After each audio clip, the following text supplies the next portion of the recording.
We are faced with many or maybe innumerable practical realities in our life. According to Buddha, those realities may appear real to us, but nothing that appears to be real is an ultimate reality. The ultimate reality that the Buddha realized, that is enlightenment, is called nirvana in Sanskrit and nibbana in Pali, the language of the Buddha. But the word nirvana or the word nibbana cannot be said to be the actual reality known as nirvana or nibbana. When we hear the word nirvana or nibbana, we may understand the meaning of the word.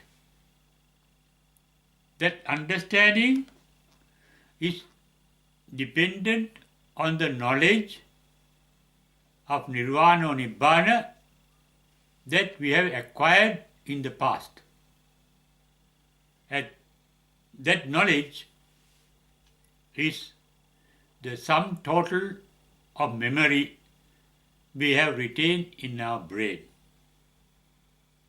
And those memories form images. Therefore, in understanding nirvana, there can be an image of nirvana that is formed in our mind. In fact, according to the Buddha, all what we understand or know or realize through our mind are illusions. They appear to be real, but actually they are not real. The only reality that the Buddha has realized is called, as I mentioned earlier, nirvana in Sanskrit and nibbana in Pali, Buddha's language. That, as I mentioned, we can understand that it means we can understand the meaning of the words that one would use to describe nirvana. That is understanding nirvana. We can think of nirvana. That means according to our previous knowledge, we can make a mental image of nirvana. But that is not the real nirvana. The real nirvana has to be realized by enlightenment. The word enlightenment refers to the dawn of a light. Metaphorically, it means dispelling the darkness of ignorance, not knowing. As long as we are not enlightened, the nirvana that we see in our mind is only an illusion. That happened even to the Buddha. For about 7 years, he underwent torturous pains of mind and body to realize nirvana. while having formed an image of nirvana in his mind according to what he had heard of. In his first sermon called Dhamma Cakkappavattana Sutta, he said, at his enlightenment, he realized the real nirvana that he had never heard of before. His words are, Ubbesu ananustutesu dhammesu chakkum udapadi. There dawned the eye of seeing nirvana in my mind.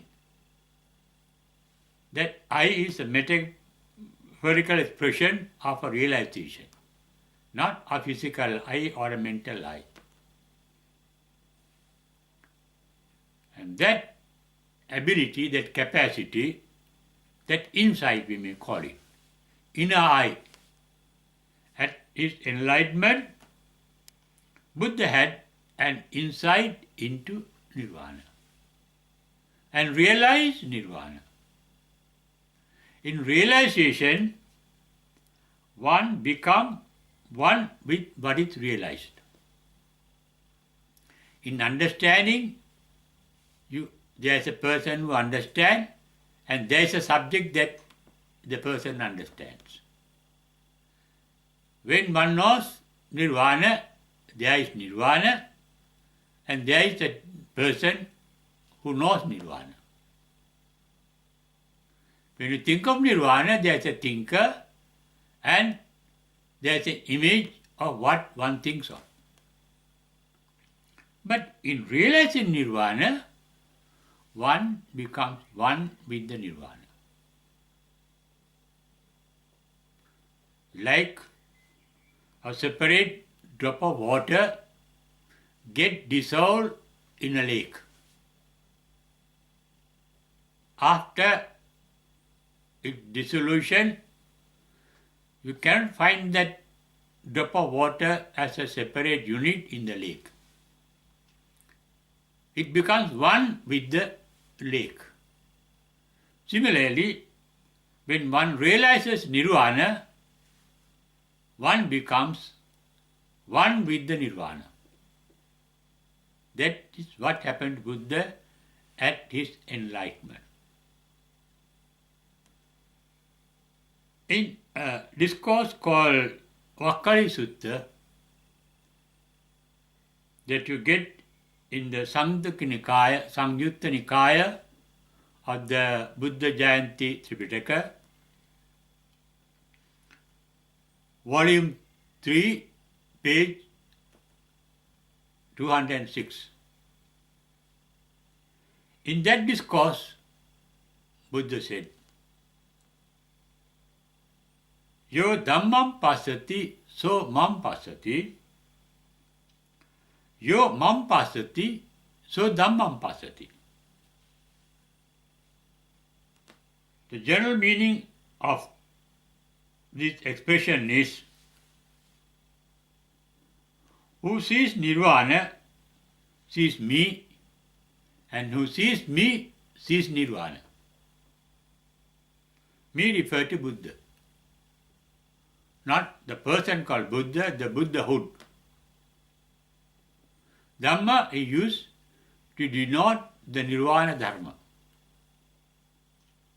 In this statement, the Buddhahood and the nirvana are not two separate things, because when one sees the Buddhahood, one sees the nirvana too.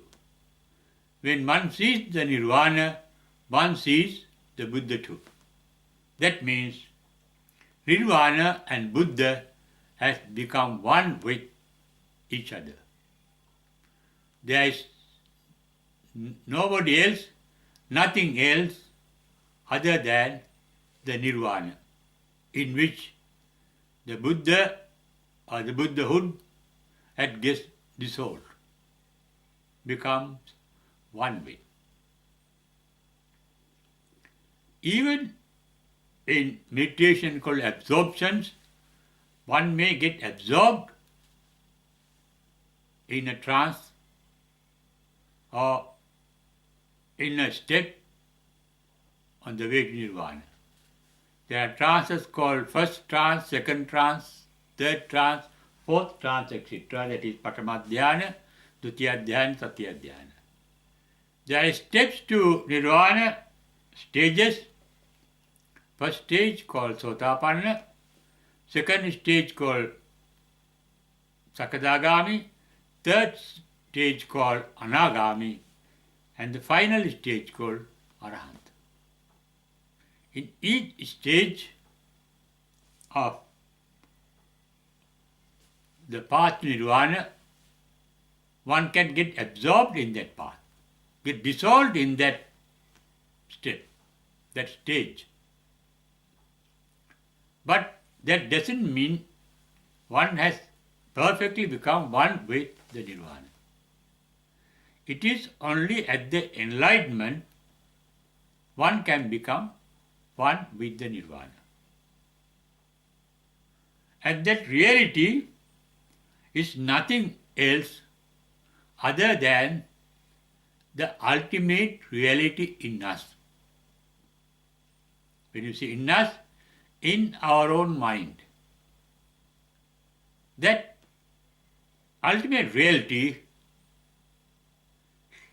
lay hidden in us until we are enlightened, and hidden by our own mental formations or mental images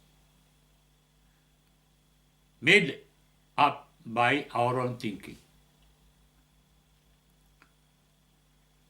In his first sermon, Buddha said, his entire thinking process ceased to function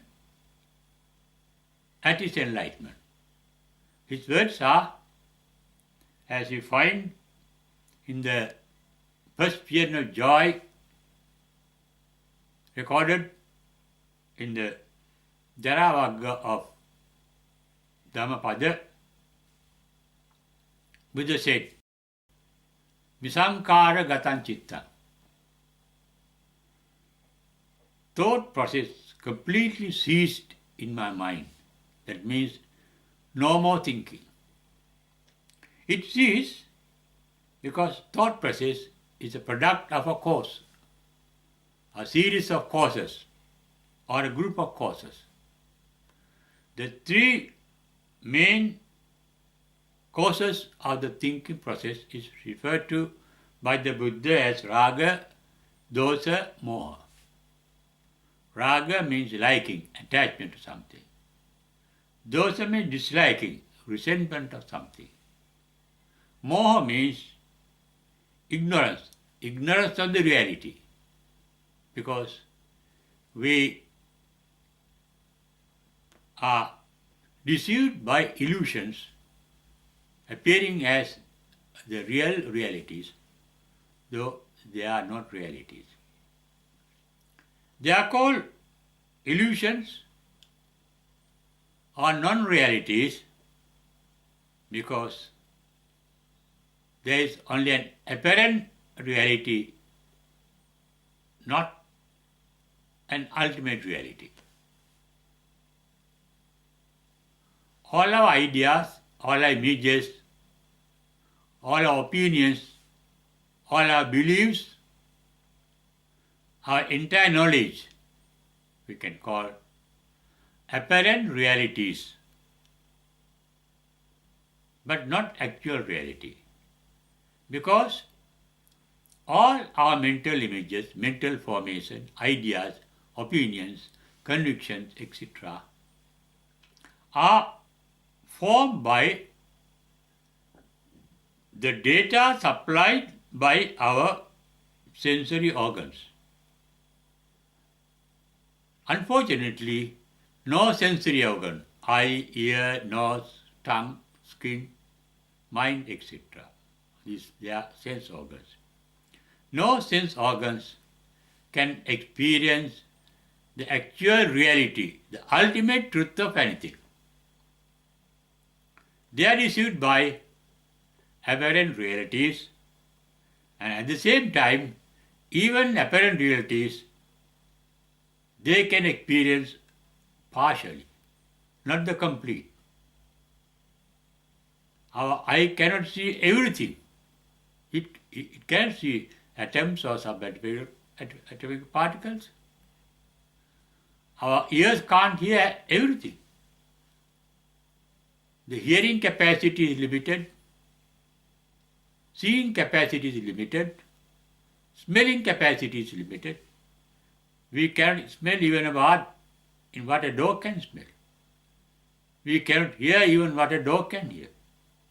That means all our sensory perceptions are delusions and illusions because they provide us only with a limited information, limited data.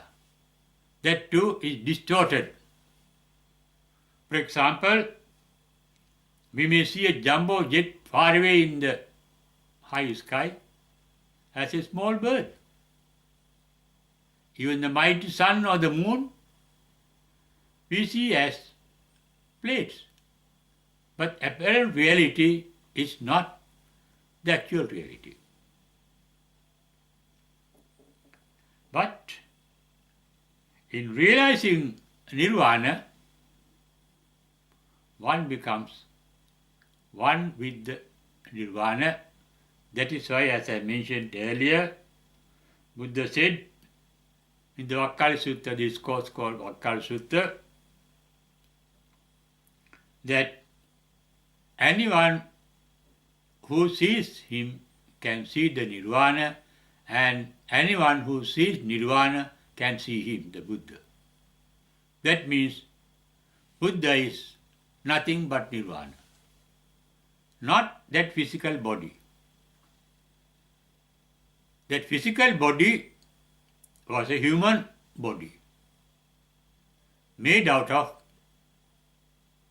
physical matter, made out of atoms. That physical body is not the real Buddha. That physical body is only a vehicle.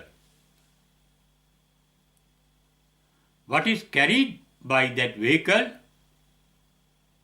the ultimate truth that is carried by that vehicle is called nirvana. Not only the body of a Buddha, the body of every one of us carry this ultimate truth called nirvana. That is why every one of us can realize one day this ultimate reality called nirvana. That happens, according to Buddha's statement I mentioned, after the thinking process ceased. We think on the basis of our own knowledge. Ending our knowledge means the beginning of wisdom. Beginning of wisdom means the realization of nirvana through the insight of wisdom. It is this insight that the Buddha referred to as, metaphorically, as an eye in his first sermon called Dhammacakkappavattana Sutta, saying, the eye dome, Cakkumudapadi. It is the eye of wisdom that we call insight. It is the insight in us that can realize the nirvana in us. The nirvana is the ultimate reality. Everything else that we can experience is an illusion that appears to be real but not real. Because every event in this universe, in our life, in our mind, in our body, all events has a birth, a temporary existence, and extinction, the ending. Every event has a beginning and appear to be having a duration. That duration is not the continuation of what is born. It is the decay, degeneration. Whatever that is generated in our body or in our mind or in the world is subject to degeneration from the moment of generation. And that is called decay, and in Buddha's language, jara. The birth of everything is referred to as jati. The degeneration of everything after the birth or generation is called jara in Buddha's language. And the ending of what is generated is referred to as death, marana. Jati, jara, marana.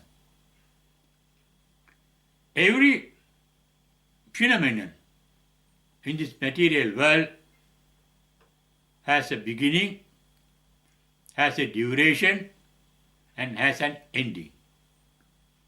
Although we refer to as duration practically, there is no duration, nothing can last. Whatever that is born is subject to decay and death. That is why the Greek philosopher called Heraclitus, who lived in the 5th century BC, said, "No one can step into the same river twice." When you step into the river once, and when we try to step into it the second time, the river that we step into on the first occasion has gone down. Similarly, anything.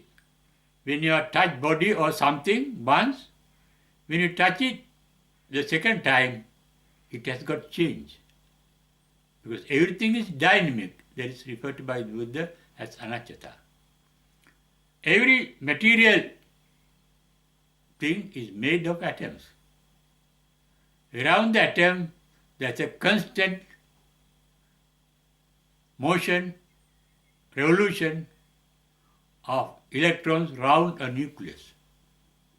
Even within a nucleus, the subatomic particles called protons and neutrons are rotating round themselves.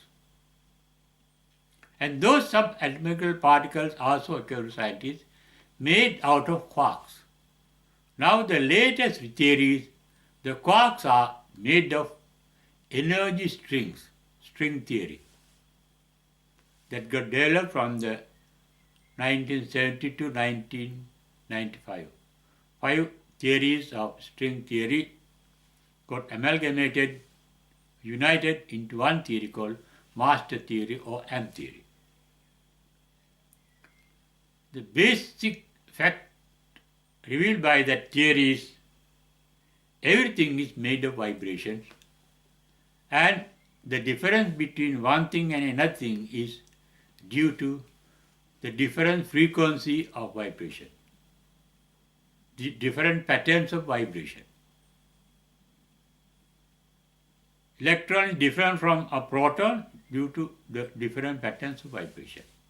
A proton is different from neutron due to different vibration. And ultimately, string theory says the entire universe is an orchestra of music. There are only vibrations, events, happenings. That means the entire universe and every item in the universe are dynamic, ever changing, ever vibrating. Vibrating means changing from one state to another state. Wave formation. Wave formation means in a wave there is a birth, there is a rising, there is a stopping, that means stopping of rising, and there is a falling down. They happen constantly. Therefore, we can get hold of nothing. Therefore, we cannot throw away anything. To throw away something, we have to get hold of something. That means no real attachment is possible, because everything that we get attached are on the process of changing. No resentment is possible, because that also is changing, everything that we resent. They happen automatically. Not knowing this truth is called an illusion or ignorance.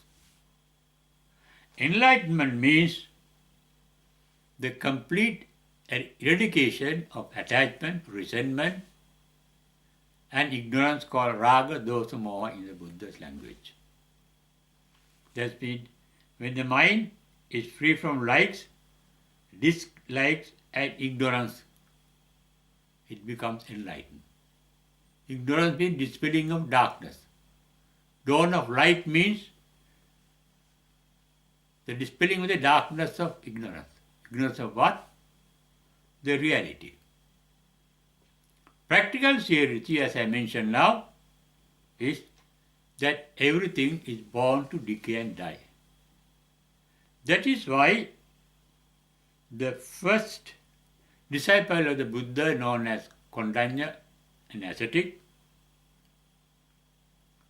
realized by listening to the Buddha's first discourse called Dhammacakkappavattana Sutta that every phenomenon is subject to birth and death. Here actually he referred to this as mental phenomena, because we can experience only our mental phenomena. We can experience only our mental phenomena. Nothing else. As I mentioned earlier, no sense organs is capable of knowing anything outside, and no one can know anything other than the mind has imagined or made mental images of with the data supplied by the sense organs, and also connected by the thinking process with the previous memories of similar things. That is, we think on the basis of our knowledge due to stimulations of our sense organs that are constantly supplying us with new data. But we cannot know through our knowledge the reality of anything. It is only through wisdom. Wisdom is inborn. Knowledge is imported from the outside. Wisdom has the capacity of insight to realize the reality within us. It is the opening up of wisdom, jnanam udapadi, as the Buddha uttered in his first sermon, that led to the actual reality, the truth of things. The Four Noble Truths he referred to could be realized really only by the insight. Realization of the Four Noble Truths means enlightenment. Enlightenment means aloko udapadi, dawn of a new life. Four Noble Truths refer to our thinking process that makes mental images. And we know only our mental images, but nothing outside our body. Formation of mental images is referred to by the Buddha Sankara, that we can say as the mental process.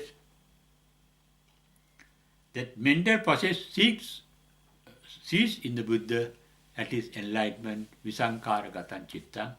And what is referred to suffering, translated in suffering, dukkha, he said nothing other than our thinking process. Sankittena pancha upadana kandapi dukkha. That means thought formation. 5 aggregates are the 5 steps in the thought process, in the process of a thought formation and vanishing. Ending of thought process is the enlightenment, and that is the realization of ultimate reality hidden by our thought process. Therefore, enlightenment is going beyond the thinking process. Though we consider it as based on knowledge, our knowledge is really ignorance. Ignorance of the reality. Because we cannot, through our sense organs or through our mind, know the ultimate reality until the thought process ceased by enlightenment. And that is the realization of the ultimate reality called nirvana.